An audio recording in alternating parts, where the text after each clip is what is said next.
Bismillahirrahmanirrahim. Alhamdulillahi rabbil alamin. Wassalatu wassalamu ala asyrafil anbiya'i wal mursalin. Nabiyina Muhammadin wa ala alihi wa sahbihi ajmain.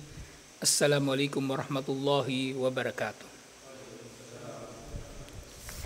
So inakida insyaAllah at chapter 20, Babu ma jaa fit taglidi fi man abadallaha inda kabarin rajulun saleh fakayfa ida abadahu.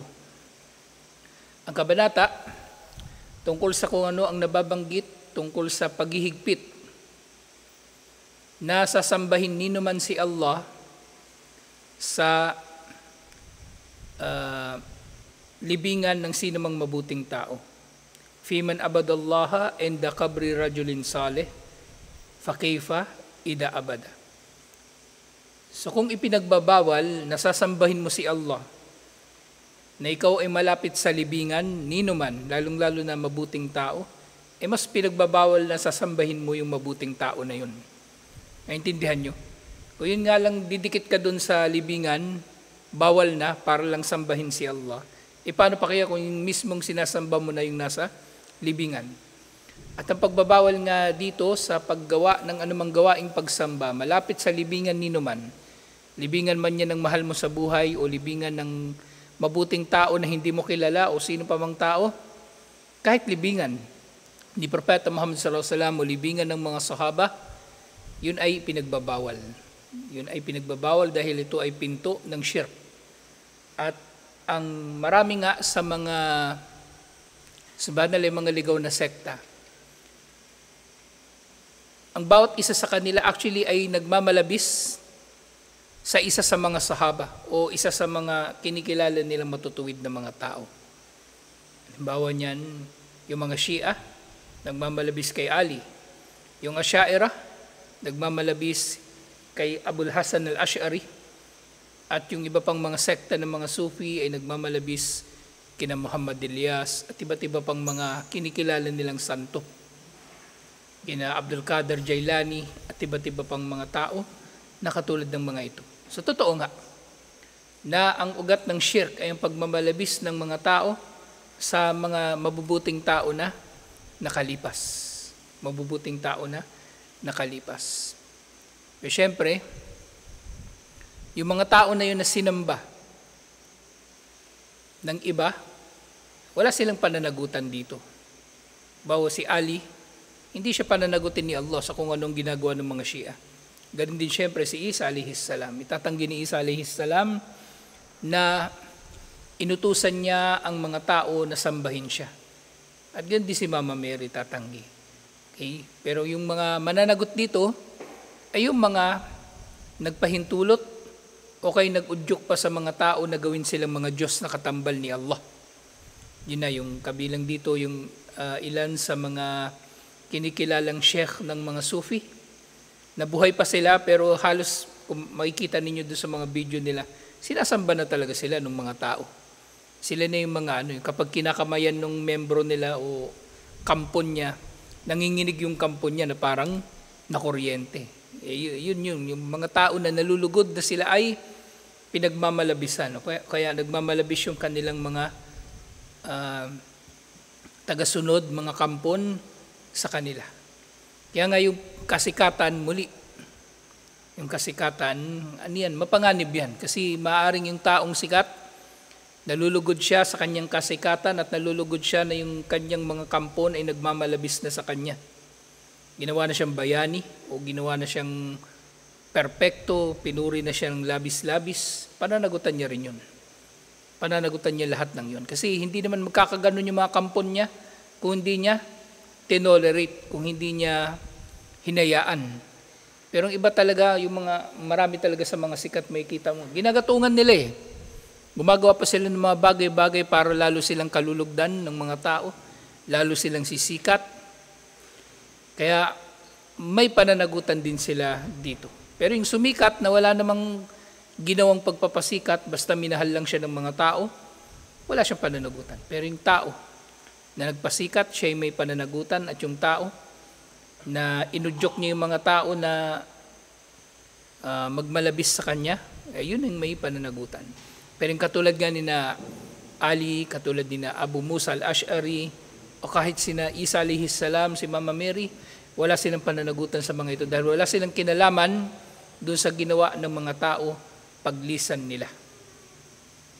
So yung unang nababanggit dito sa chapter na ito, Udkur munasabata hadal bab li kitabit tauhid. Banggitin ang kinalaman ng chapter na ito, ang tungkol sa pagbabawal sa pagsasagawa ng anumang gawaing pagsamba malapit sa libingan ng mabuting tao.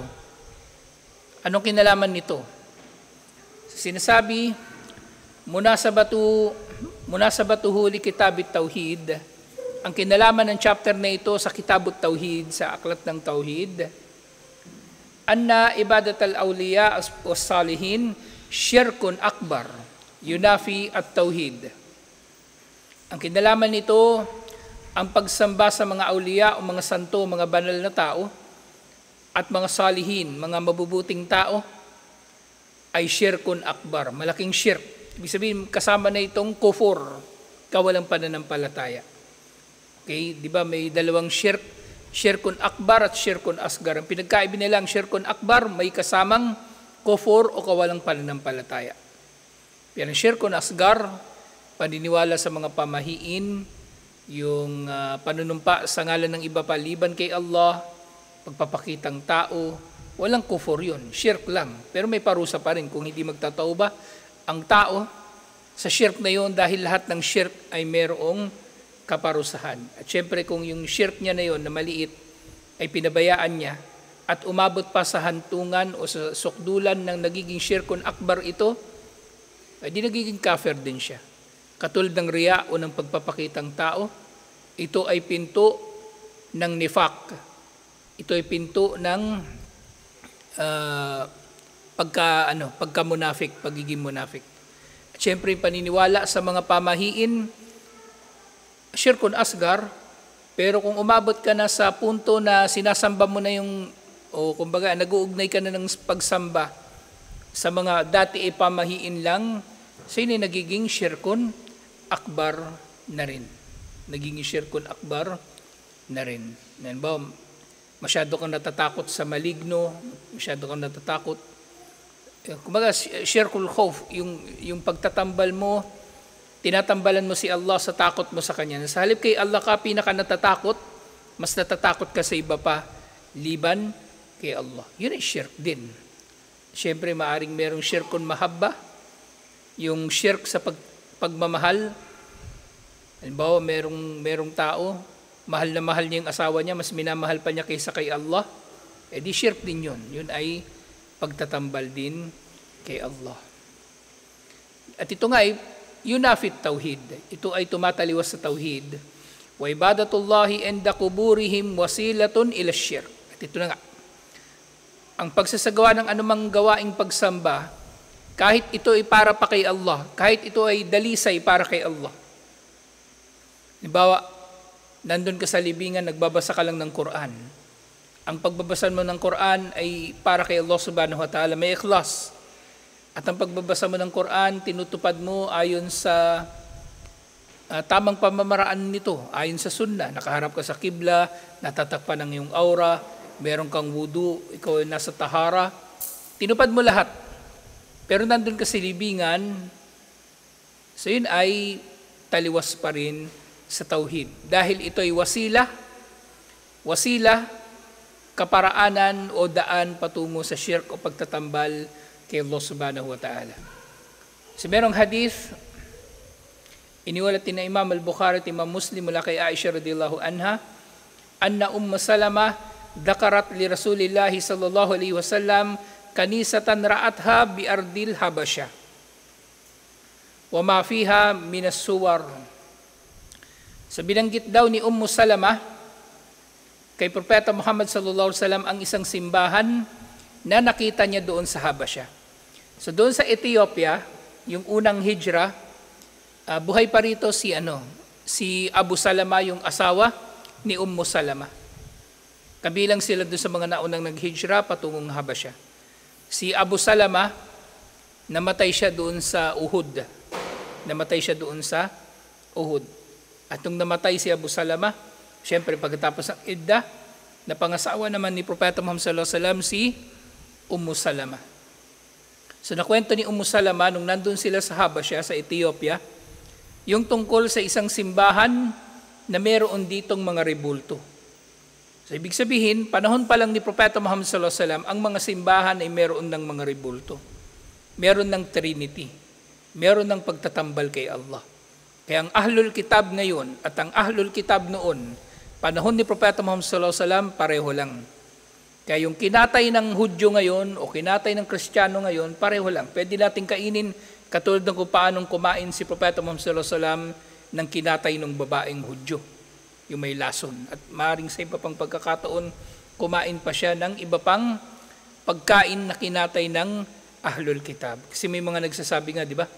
Hindi raw tayo dapat kakain ngayon ng kinatay ng Kristiyano, kasing Kristiyano daw ngayon, musyrik. Ano palang ibig sabihin nila? Yung Kristiyano nung panahon ni Propeta Muhammad sallallahu alaihi wasallam, hindi musyrik. So ito yung mga tao na, katulad sinabi ko, hindi nag-iisip. Bara-bara lang sa kanilang mga paniniwala at sa kanilang mga sinasabi. Musyrik sila mula nung una pang panahon. Pero ang usapin dito, pinahintulutan bang kainin ng kinatay nila? Oo. Mula nung una pang panahon, mula nung panahon pa ni Propeta Muhammad sallallahu alaihi wasallam, pwede nating kainin yung kinatay nila at iba't iba pang mga ahkam na may kinalaman sa Ahlul Kitab. Yung lalaking Muslim pwedeng mag-asawa ng babaeng Hudyo o Kristiyano, basta ang babae na ito ay disente at hindi yung malaswa o haliparot na babae. At iba pang mga ahkam katulad nito. So nakita raw ni Ummu Salama sa Ethiopia yung simbahan na may mga rebulto. Sa Ethiopia, nung panahon ni Propeta Muhammad sallallahu alaihi wasallam, ang relihiyon nila doon ay Kristyanismo. At kabilang sa mga naunang Kristyanismo, actually yung umiiral ngayon doon sa Ethiopia, hanggang sa panahon natin ngayon. Meron silang, kumbaga, isang version ng Christianity doon sa Ethiopia. At sinabi ni Propeta Muhammad sallallahu alaihi wasallam tungkol dito, tungkol sa mga rebulto na nandoon sa simbahan na nakita ni Ummu Salama. Sa mga taga-Ethiopia, hindi sila Katoliko pero meron din silang mga rebulto. Meron silang sarili nilang version ng Kristyanismo. Sabi ni Propeta Muhammad sallallahu alaihi wasallam, ulaika idha mata fihim ar-rajul as-salih aw al-abd as-salih banu ala qabrihi masjidan. Kaya dumami yung rebulto doon o kaya maraming rebulto doon ay dahil tuwing may namamatay na sino mang mabuting tao na kabilang sa kanila o sino mang sumasamba kay Allah na kabilang sa kanila, ang libingan nito ay ginagawa nilang masjid, ginagawa nilang simbahan, kumbaga. Wasawwaru fihi tilka suwar. At ginagawa nila yung tao na ito na mabuti na namatay, ginagawa nila ng mga rebulto. So ito, halimbawa ngayon, di ba? Kapag mayroong mabuting tao na namamatay, maaring direktang may kinalaman sa relihiyon. Halimbawa, ginagawa ng mga tao yung mga santo na Pilipino ng rebulto. Halimbawa, San Lorenzo Ruiz, yung kauna-unahang Pilipinong santo na namatay doon sa Japan. Sa Japan siya namatay. At syempre, kahit hindi sa konteksto ng relihiyon, yung mga tao kapag meron silang nagugustuhang tao, ipinagtatayo nila ng rebulto. Ipinagtatayo nila ng rebulto at ipinapangalan sa kanila yung mga kalsada at iba't iba pa. Wasawwaru fihi tilka as-suwar. Ulaika syararul khalq. Ulaika syararul khalqi indallah. Sila yaong mga pinakamasahol na mga nilikha para kay Allah. Kumaga sa pananaw ni Allah, sila ang pinakamasahol na mga nilikha. Silang mga nagturing sa libingan ng kanilang mga santo bilang mga lugar ng pagsamba at silang gumawa ng mga rebulto o hindi lang rebulto. Kahit picture lang, painting. Ginawa nila ng painting yung kanilang mga santo, sila ang mga pinakamasama sa paningin ni Allah subhanahu wa ta'ala, pinakamasamang mga nilikha. So ito nga iniulat ni Imam al-Bukhari at Imam Muslim. Fahaulai jama'u bayna fitnataini, fitnatul kubur, wa fitnatu at-tamathil. So yung tinukoy na yun ni Propeta Muhammad sallallahu alaihi wasallam kanina sa hadith, dinugtong dito yung ta'liq, yung komento, na yung mga tao na yun, bakit sila naging pinakamasamang nilikha sa paningin ni Allah? Dahil sa natipon sa kanila ang dalawang fitna, ang dalawang pagsubok, o dalawang kaguluhan, dalawang kasamaan. Ang fitna sa mga libingan, na ginagawa nga nila itong dasalan, at ang fitna ng paggawa ng mga rebulto, mga estatwa o mga larawan na may wangis ng mga namatay na mga mabubuting tao na kanilang mga iniidolo, kanilang kinakilala o kaya kanilang mga hinahangaan. Sumunod na tanong, mahiyal kanisa to. Ano yung tinutukoy na kanisa? Sa kanisa, alam na natin na ito yung simbahan, pero mamaya may dagdag pang paliwanag dito. At sumunod na tanong, waman huwal mukhatabu fi qawlihi ulaika. At sinong tinutukoy ni Propeta Muhammad sallallahu alaihi wasallam nang sinabi niyang ulaika? Sila, na yun nga yung pinakamasamang mga tao rin. Wama marja'u ismul isyara huna. At sino ang tinutukoy sa ismul isyara na ito, yung ulaika? So sinabi ni Sheikh, al-kanisatu ma'badun nasara. Ang kanisa, ito ang tawag sa pook sambahan ng mga Kristiyano. Kung yung mga Hudyo, ang tawag sa kanilang mga templo, kumbaga ay sinagoga.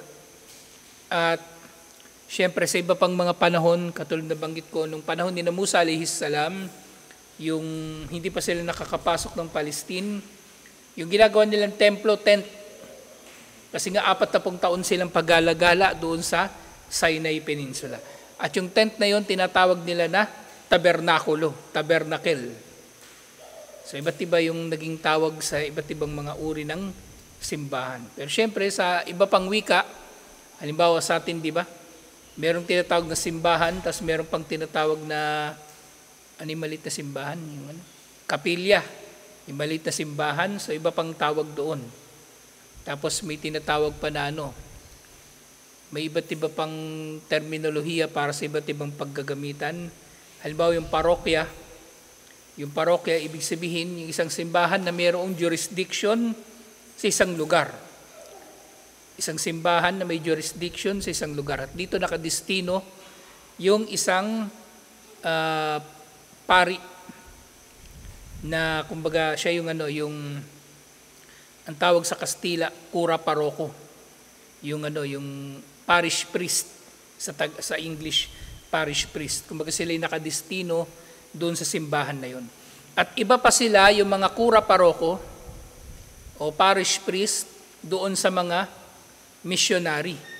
Yung mga missionary naman, wala silang simbahan na hinahawakan, pero kumbaga napupunta sila, nadidestino sa iba't ibang mga lugar para doon mangaral o kaya magdala ng tulong at iba't iba pa.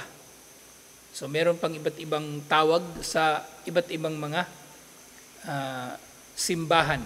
Depende sa kung anong konteksto nung pinag-uusapan kung anong klaseng simbahan na yun. Tapos syempre meron pang tinatawag na katedral.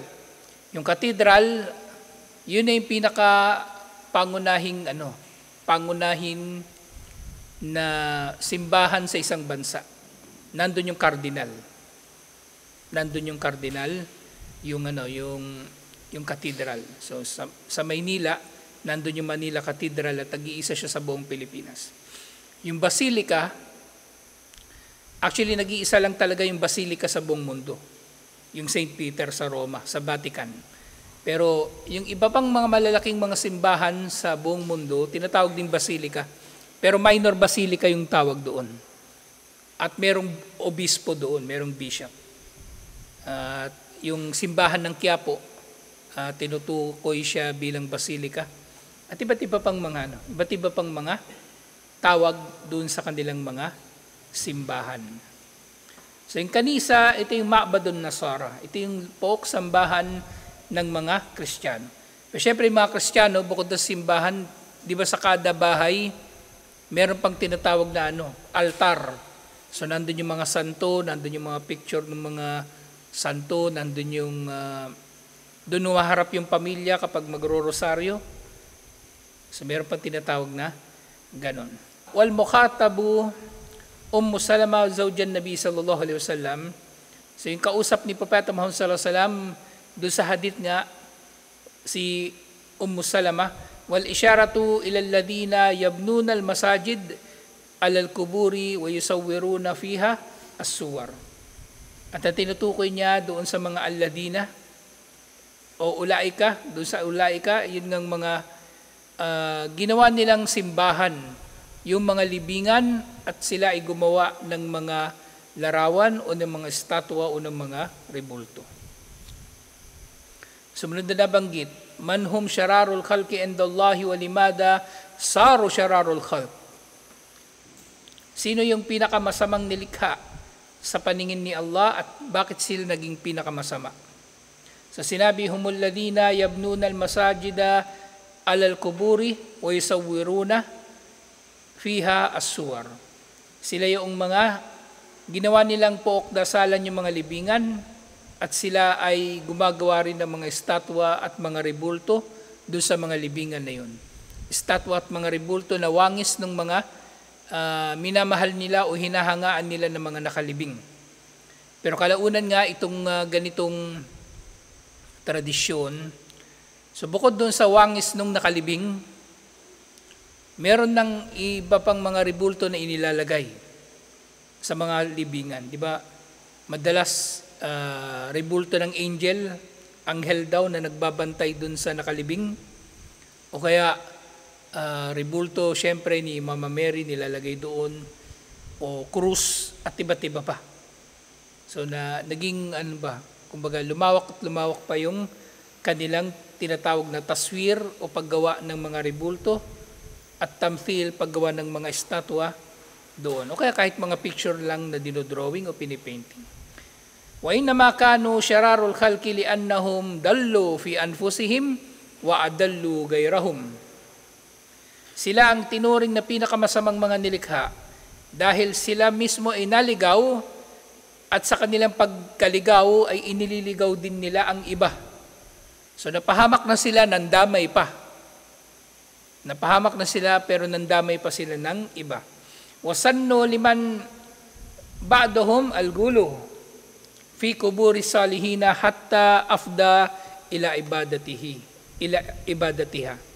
At itong mga tao na ito na tinuring ni Allah na pinakamasamang nilikha, ayon doon sa hadith kanina na iniulat ni Imam al-Bukhari at Imam Muslim, sila ay nagpasimuno ng sunnah o gawain para sa mga susunod na henerasyon sa kanila na magdudulot na sila ay magmamalabis sa mga libingan ng mabubuting mga tao na ito hanggang sa sila ay malinlang palalo at tuluyan na nilang sasambahin ang mga nakalibing sa mga libingan na ito. Katulad ng ginawa ni Satanas doon sa nasyon ni Nuh alayhis salam.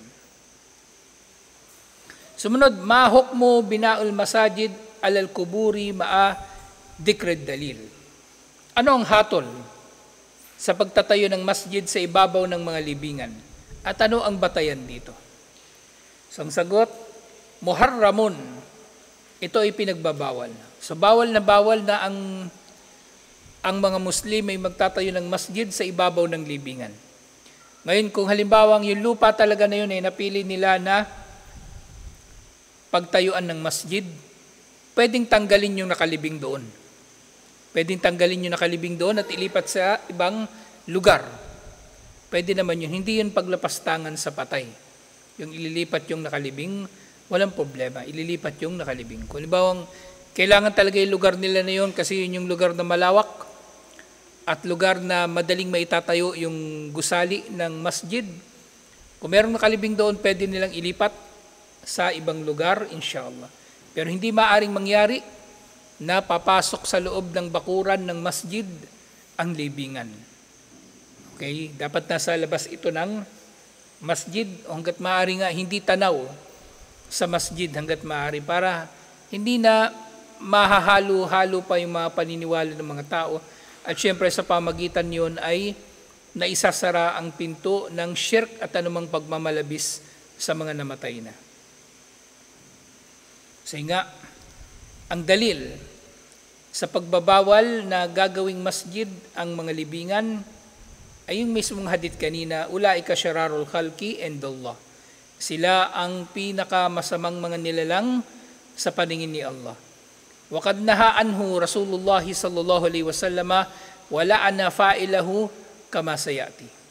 So doon sa hadith na naunang nabanggit, ipinagbawal ito ni Propeta Muhammad sallallahu alaihi wasallam na gagawing masjid yung mga libingan. At sa mga susunod pang mga hadith, mababanggit din na isinumpa ni Propeta Muhammad sallallahu alaihi wasallam ang mga gumagawa nito. Yung ginagawa nilang masjid o sambahan ang mga libingan. Okay? Kahit hindi mo pa sinasamba yung nakalibing, o kahit kay Allah ka talaga sumasamba, pero sa libingan mo ginawa yung pagbabasa ng Quran, sa libingan mo ginawa yung pagkakatay, nagkatay ka ng kambing, bismillah, pero para talaga kay Allah yun. Kurban, para sa kurban. Pero doon ka nagkatay sa libingan, yun ay haram at hindi yung tanggap na kurban. Kasi bakit mo gagawin yun doon? Bakit mo gagawin yun doon? Wala ba ibang lugar na pwede kang magkatay na ang dugo ng hayop ay doon dadaloy? So yung mga ito ay, kumbaga, isinasara ang pinto nito para hindi na lumaganap pa ang shirk o pagtatambal kay Allah. Sumunod, munasabu hadithi Aisha as-sabiq lil bab. Anong kinalaman naman ng hadith na iniwalot ni Aisha? Yun na ngayon kanina. Yung tungkol sa mga simbahan sa Habasha. Sinabi, hiya anna fihi taglidu wal waidu syadid liman ittakhadal kubura masajidun. Narilito sa hadith ni Aisha radhiyallahu anha ang paghihigpit, taglid, wal waid, babala, matinding babala para sa sino man na ituturing nila ang libingan bilang mga lugar ng pagsamba. So, malinaw sa hadith na ito, alhamdulillah, ni pinagbawal ni Propeta Muhammad sallallahu alaihi wasallam ang pagtatayo ng mga structure sa mga libingan. Ito man ay masjid o kahit iba pa. Katulad nga naging nakagawian ng ibang mga Muslim na meron pang mga nicho, meron mga lapida, at yung iba meron talaga mga building, ginawa nila ng mausoleo. Parang yung halimbawa, yung Taj Mahal doon sa India. Libingan yun, hindi yun masjid. Yung itsura na yun, yung magandang building, hindi yun masjid, yun ay libingan. Merong masjid nandun sa kabila. Magkamukha nga sila yung Taj Mahal tapos yung masjid na nandun sa kabila, magkamukha sila. Pero Taj Mahal mismo, hindi yun masjid. Yun ay libingan. Siyempre, mayroong paglabag doon. At gayon din, nakagawian din ito ng mga Sufi, lalong-lalo na nung panahon ng Ottoman Empire, na kumbaga nagpapaligsahan pa ang mga Muslim sa paggawa ng mga building sa ibabaw ng mga libingan. Kaya nga, nung panahon ni Sheikh Muhammad bin Abdul Wahhab, actually hindi sila sakop ng Ottoman Empire. Hindi sakop ng Ottoman Empire ang Riyadh, yung Dir'iyah na lugar nila, hindi. Ang sakop ng Ottoman Empire, yung Makkah at Madina. Pero hindi sila sakop ng Ottoman Empire. Pero nung panahon na ni Sheikh Muhammad bin Abdul Wahhab, nagjihad na rin sila laban sa mga ganitong bagay. Yung nagtatayo ng mga building sa ibabaw ng mga libingan, ginigiba nila yung ganitong mga natatagpuan nila. Kaya alhamdulillah sa pagsisikap ni Sheikh Muhammad bin Abdul Wahhab, yung original author ng Kitabut Tauhid, at yung kanyang mga taga-suporta, na ibalik ang puro, inshallah, na Tauhid sa Saudi Arabia na lugar kung nasaan ngayon ang Makkah at Madina. So ano pa man yung mga kontrobersya na kumbaga nauugnay sa mga namumuno sa Saudi Arabia o mga nakatira sa Saudi Arabia, hindi natin maitatanggi na naging malaki pa rin ang kanilang kinalaman sa paglaganap ng kaisahan ni Allah subhanahu wa ta'ala. Alhamdulillah. So ito yung pagtalakay natin doon sa hadith ni Aisha radhiyallahu anha na nasaksihan ni Ummu Salama yung mga simbahan sa Habasha sa Ethiopia na maraming mga ribulto. At pinaliwanag ni Propeta Muhammad sallallahu alaihi wasallam kung bakit nagkaganon. Na yun nga ay dahil sa pagmamalabis ng mga tao sa mga namatay na mabuting mga tao, ingay mga santo nila o kaya mga tao na kanilang mga hinahangaan o ginagawang bayani. So sa susunod inshallah, matalakay pa natin yung isa pang hadith na iniulat ni Aisha radhiyallahu anha at ito may kinalaman din sa iba pang mga pagtatayo ng mga Hudyo at mga Kristiyano ng mga gusali sa ibabaw ng kanilang mga libingan upang ito ay maging mga pook sambahan. So tutuloy natin ito inshallah. Assalamualaikum warahmatullahi wabarakatuh.